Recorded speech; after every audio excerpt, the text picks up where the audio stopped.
Okay. And all right. Well, thank you. Thank you for um, joining me for my second artist interview in this series that I hope to do. Pretty much, I think everybody watching will know you, Coletrane. And I was wondering if you could start just by telling us about your theater work, what kind of, projects you've done, that kind of thing. Sure. Well, I first started.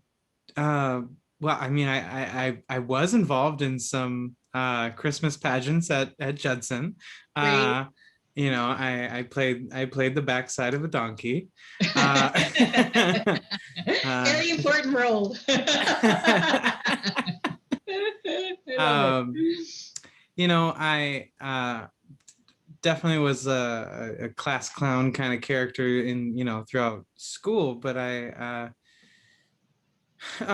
started getting involved in theater more in high school, and doing some one acts and stuff. But I got some opportunities to be in some musicals, and then when the opportunity came to direct some one acts my senior year, uh, I had been stage managing at that point a few projects, but as soon as I got the opportunity to direct, that really kind of just changed my trajectory, because I had definitely been really interested in acting and stage managing. I took those roles in my life really seriously, and then that really just like evaporated when I got the chance to direct, because it really crystallized, I think, what I really felt like my calling is, which I'm very lucky. Um, Even during a pandemic when I have not directed in a year, and it's really kind of made my life feel like, you know, what is the meaning of life right now, Right. when I don't get the chance to do. But I still consider myself lucky, because I love directing. I love feeling like um, I'm fulfilling that part of my calling. The kinds of projects that I've done are mostly with Highland Park Community Center in St. Paul. And I direct plays and musicals there, as well as work with young people and local folks and friends of friends, to create plays or opportunities for them to write plays that we then like have stage readings for. So Oh, I also curate some just opportunities for people to have their work seen and heard. Um, and so I direct that program over there. And yeah, I've done a few other things, like at Children's Theater Company, assisting and working with the youths over there, which I love. So great. yeah, youth work, theater work, that intersection. That's me. Right. That's what I Right. think is important. What do you think about, like, how could theater enhance, say, Sunday school? Like, what if theater was a regular part of kids and church and that sort of thing? How do you think that, knowing what you do with the Mhm. working with kids and theater, how could it enhance the experience, you think, of church? I think it's an interesting question, because it provokes a few different kinds of answers. Um, I like that kind of question, because it makes me feel like, whatever I have to say doesn't necessarily invalidate what anyone else might want to say. Absolutely. What So okay, I think that one way you could look at the question is with you as the Sunday school teacher, you as the performer, and the kids as the audience. Mhm. And there is a kind of relationship that theater can have, and many different ways that you can take that, where you are performing something. Maybe you have a message, maybe you have a surprise, maybe you have something to reveal. I also think a different way to look at it is where the young people are the participants in the act of expression, But also from a teaching / learning standpoint, in the act of revealing something inside them that they didn't necessarily have before, I think that's sort of like the pinnacle of like, you know, that sort of intersection where you have young people involved in performative expression, because this sort of like opportunity for them to say something with conviction that they had never thought before, I think takes away all sorts of pretense and kind of just lays bare like, okay, that's actually why we're here. This is what we want. I don't know how to get there 100% of the time, and I don't know how to get there in any guaranteed sort of way. But it is an interesting way of looking at like the intersection between theater and Sunday school, because I think both want to do something that feels of the moment, but isn't talking down necessarily. But there is something that those who are on stage, or those who are the Sunday school teachers, I mean, you want to share something that you do have conviction about.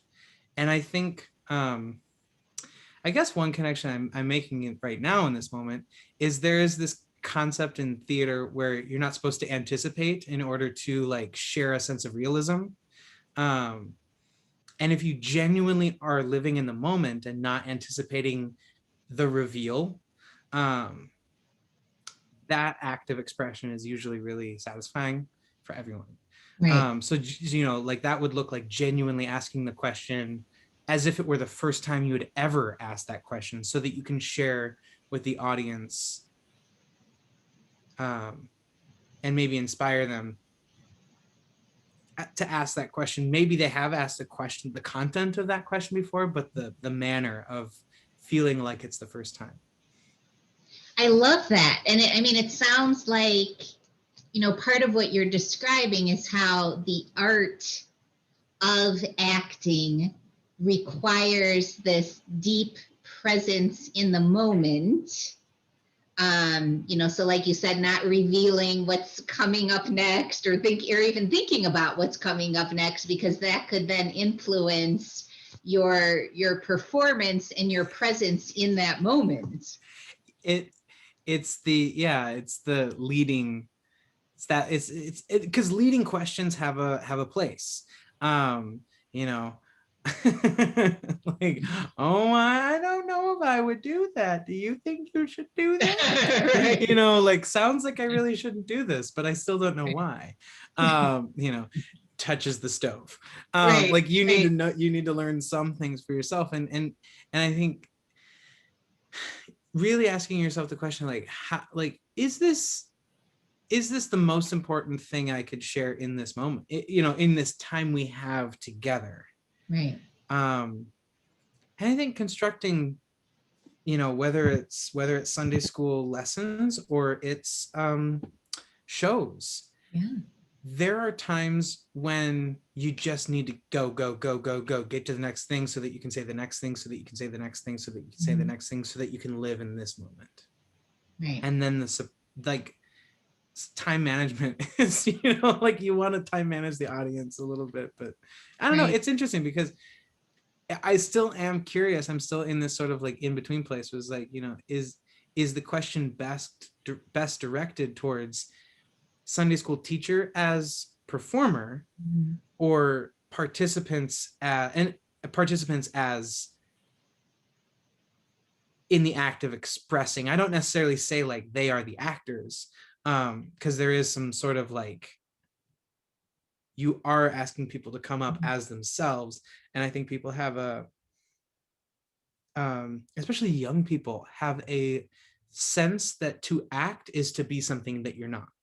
And that is not what we want when we are teaching the most important life lessons that we can find in church, and that we can, as a sacred time together, really take care that we are, you know, imparting really important things to young people as they're growing up, Right. values and stuff like that. So Right. asking them to come forward as someone else kind of guarantees that they're going to leave without being impacted. Right. You know, to kind of prove the point. So I do work with young people through all phases of their life. And I've had many young actors who are brilliant when they're ignorant of what it is that they're doing. And then as soon as you tell them what they're doing, they're just fake on stage. They turn into dolls because they're like, I'm cute. I've finally realized. Yeah. It's almost better to like let them just continue doing, but then at some point you have to have some sort of integrity of like letting them know like what you're doing is really great. Right. But then, I mean, I've also had kids come out of that phase where they continue acting and they say, Coletrane, I always thought that acting was putting on a mask and being someone that you're not. And what I realized that having the opportunity to say these lines is really just an opportunity to figure out how I connect with them as myself. You know, I'm like, those are wise words. I want to continue working with you. Right. So I love that. And I love how, I mean, to me, that's an intersection between theater and spiritual practice, because connecting with another person as, you know, your truest self, being like a spiritual practice, a spiritual way of being that we want to, you know, provide young people opportunities to do that, to be like their real self and speaking from their experience. Yeah. Something I'm, you know, realizing as I'm sharing this with you is like, it's difficult. I realize I said, you know, like, you know, kids, you know, the kid turned into like a fake performer or whatever. But I realize when I say that, it's like, I don't mean that the kid is fake. Right. It's just that it's me. I'm perceiving it as fake. And that's not them, that's me. Right. And it's deeply interrogating your role in young people's lives and understanding what is yours, because they are them. And it's really, they're not trying to lie to you. Yeah. The way that we like hide truths from children. You know, we don't reveal everything all at once. I had a science teacher in high school who said, you know, well, the reason I didn't tell you, you know, the truth about quantum physics at the beginning of the semester was because your head would explode. Like we had to learn it ourselves, you know. And I find this is true in the math and in the sciences, where you need these building blocks to understand these higher levels of thinking. I think that's also true with growing up and growing into your, you know, self. But yeah, like when I say like, you know, young people are, you know, they kind of like act fake or whatever. Maybe I need to figure out what I mean by that, because I don't. Well, I could tell you how I interpreted it. Yeah. I interpreted it as kind of making them a little more self-conscious. So like taking them out of the moment and then like watching themselves, you know, and we all do that in different circumstances, but then it makes us self-conscious. Yeah, definitely. It's all what I'm talking about is always that. Yeah, no, you're right. It's watching yourself doing the thing. You're never doing the thing fully. You have to, like the brain can't multitask. This has been proven. You know, like you cannot multitask. You can just do two things poorly, or more than, you know, more than two things poorly. Right. You know, maybe it's passable. But when you really like, it's kind of going back to what I was saying before. It's like, what is the most important thing? And if the most important thing is expressing yourself, then we should be holding that expression to the highest standard. And that is really important. And if the most important expression of yourself that we can muster is you focusing on yourself, let's think about that. Why is the most important thing right now is to be focused on yourself? Is there something that you're insecure about? Oh, Because I think yeah. you're awesome. I might just think you're awesome and I just want you to, but I don't know, Right. maybe they So feel like using they're, that as like an yeah, opportunity into those deeper questions and yeah. self-reflection. I love that. What if, I wonder if I'm going to have to make this interview into 2 parts, but anyways, what if I can answer church, shorter questions. Sorry. what if church or Sunday school, either or, what if it was people coming together and turning their own experiences into theater for each other?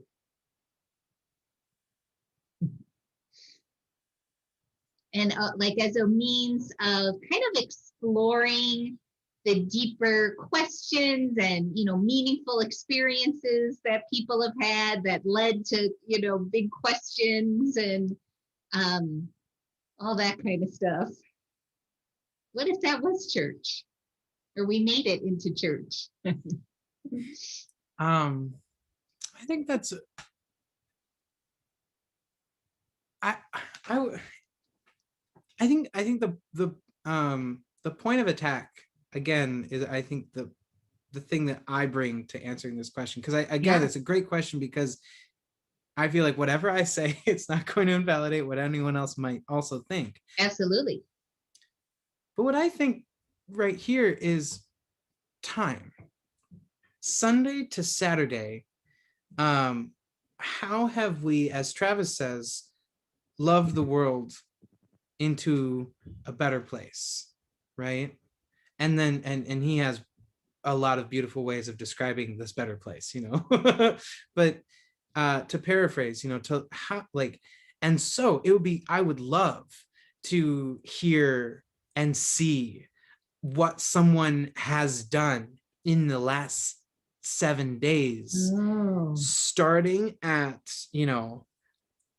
noon on Sunday up until those 6 days or whatever, noon on Saturday.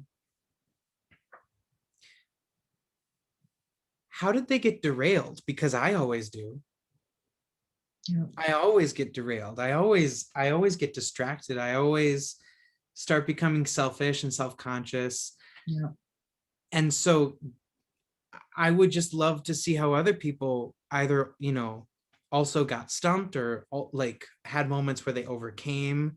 But I mean,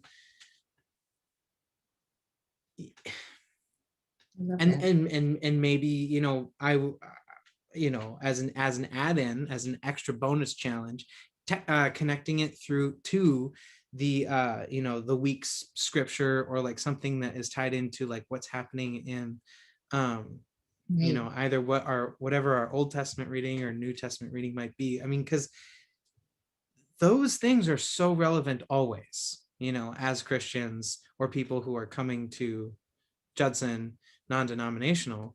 I think that would be something I'm interested in, is that I think what gets less interesting is if, I mean, I don't know. I mean, like a non-unified time is a different kind of theater that I think is just less. It's less easy to receive. Interesting. In the way that church on Sunday. Now, if we were not a church on Sunday church, and if we were a church every day church, I mean, I read my Bible every day, but like, I don't know that everyone at Judson, should, right, in order to be the best Judsonite. Right. But I mean, Judson is great because there are these nuggets that we can find on Sunday. And I think asking that question of like, how did we carry forward the benediction from Sunday into. I like that. What was that question again? Something about what if church was theater? What if we made our way? Yeah. I love the liturgy. I've always loved the liturgist reflections at Judson ever since I was. Many people have stories of me as a little person at Judson, as a small child at Judson, greeting them. I always loved the liturgist reflections. I always liked the sermons too. But yeah, people talking, I like that. So like learning about this other person, or learning how Diane Hoagie's like walk down the street would connect to the text in some way, and like the way that she was experiencing life, or Travis or other people. I mean, I love it when people make these connections. I think the act of making a connection and sharing that is a powerful thing. I love church for that. Yeah. Is there a way that theater or plays, because I know you're reading August Wilson's plays, I heard you mention that, so even just like reading a play or theater expresses those kinds of experiences in a way that like a novel or another medium doesn't? Is there like something that theater brings that makes other people's experiences more palpable in some way, or? Yes. Action and dialogue. Theater is very action and dialogue or monologue centric. And as a form, that is what we do in our daily lives. We dialogue with ourselves, we monologue with ourselves, we dialogue and monologue with other people, and we take action against ourselves. We take action against other people. You know, from the simplest thing to, you know, oh, I'm running late, I guess I'm not brushing my teeth today. Do you hear yourself? Brush your teeth. I mean, that's a whole play right there, right? And that I love that. Yeah. So that's what theater only is. You know, in mainstream, you know, scripts and plays and stuff like that. Paintings are still, and they stay put, and they are you know, and books, you know, obviously also stay put. They shouldn't be moving unless you're in like some Harry Potter world.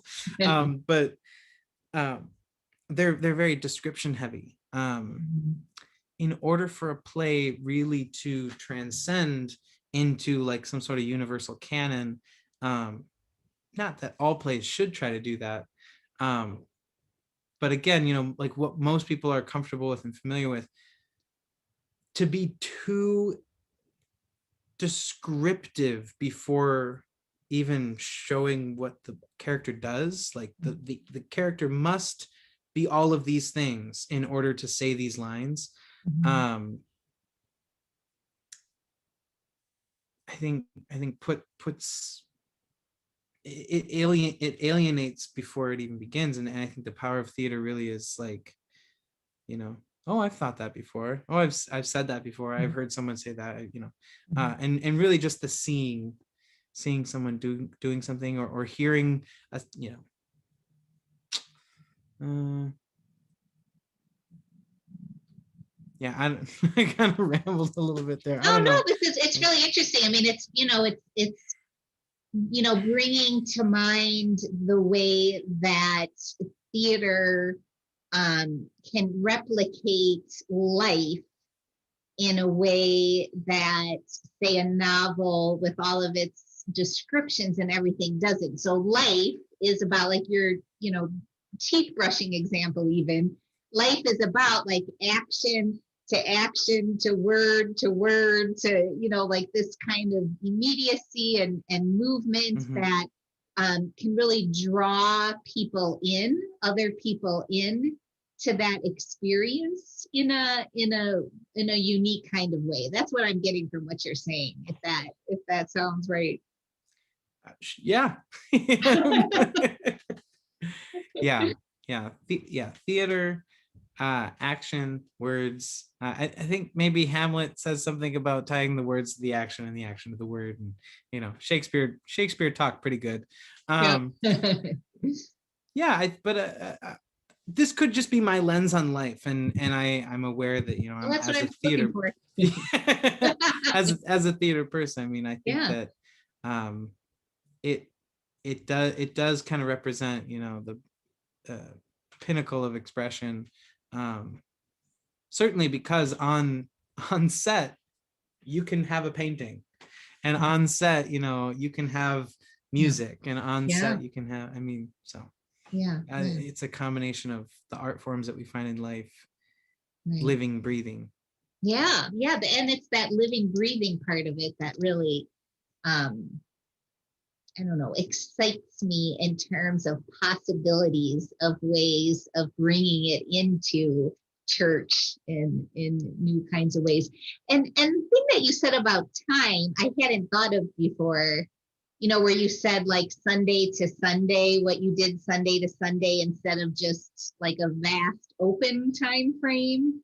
But there's something about that that really speaks to me also, as far as like bringing people into into their moment, into their experience, into, instead of just like this wide open, but instead of that, more deeply into an particular experience or a particular moment.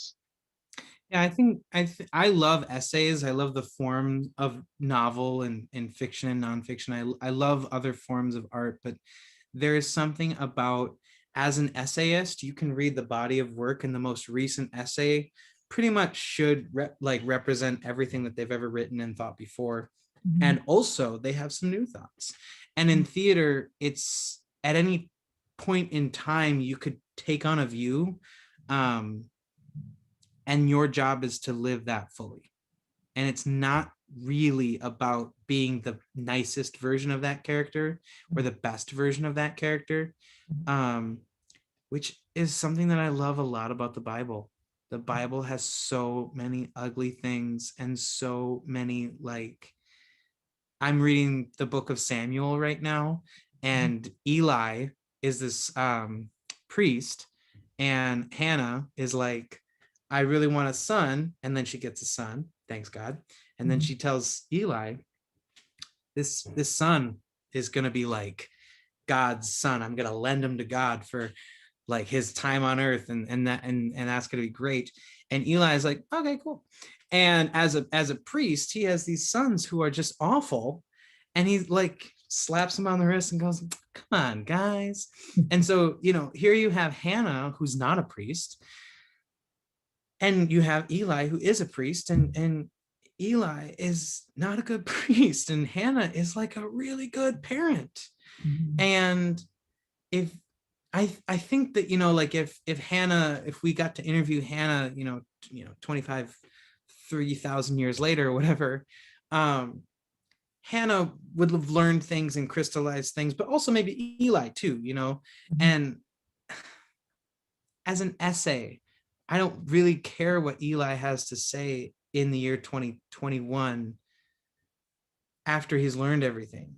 I really actually care, why did he act the way that he acted at that moment? And so time is fundamental to understanding theater. And I think that's why also it does relate to the epicness of, how we experience church, because I think it's this moment that's plucked out of Sunday. It's like, or whatever other day of the week that you watch this. Right. But it's a moment, that you've set aside. Yeah. Well, that's so interesting. Thank you, Coletrane. This is we have to get to freedom. I have to get to anyways freedom school in a few minutes. Me too. I gotta get to freedom school. Thank you so much for this. This was so interesting, and maybe we can continue the conversation again sometime in the future. Yeah, I'll wear the same outfit. We can splice together. Sounds good. All right. Thank you. Thank you. All right, bye. Bye.